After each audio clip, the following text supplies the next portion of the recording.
Today we're going to give a brief history lesson on tipping in the United States. You know, that practice of paying a server a little extra for bringing you your food or drink. A practice that has extended to hair braiders, barbers, Uber drivers, and so on. Some believe that European travelers brought tipping this practice to the US, while others believe that Americans of old actually brought this practice back with them and introduced it to the American public from learning it in Europe. Well, according to Rachel E. Greenspan, wealthy Americans during the 1850s to the 1860s came across this practice of tipping while vacationing in Europe. Wanting to seem aristocratic, these Americans began tipping in the US upon their return. At first, some diners didn't support this practice. They thought it was condescending and classist. Some felt that poorer Americans shouldn't be expected to pay for their food and tip on top of that as well. Allegedly, this anti-tipping sentiment made its way back to Europe and is part of the reason why there is no expectations to tip in European restaurants today. Saru Jayaraman, co-founder and president of Restaurant Opportunities Centers United, argues that the anti-tipping movement in America eventually ended due to, surprise, surprise, American slavery. After slavery was abolished, well, sort of,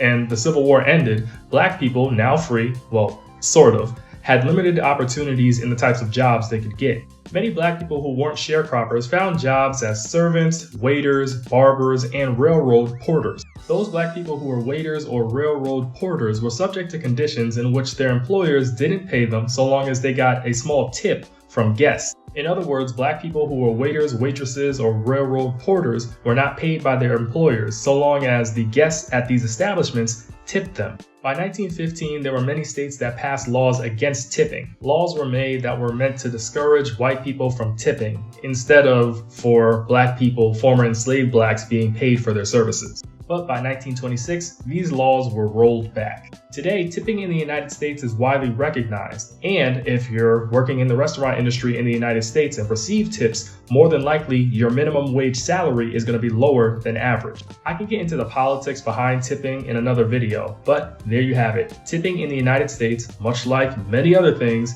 has a connection to American slavery.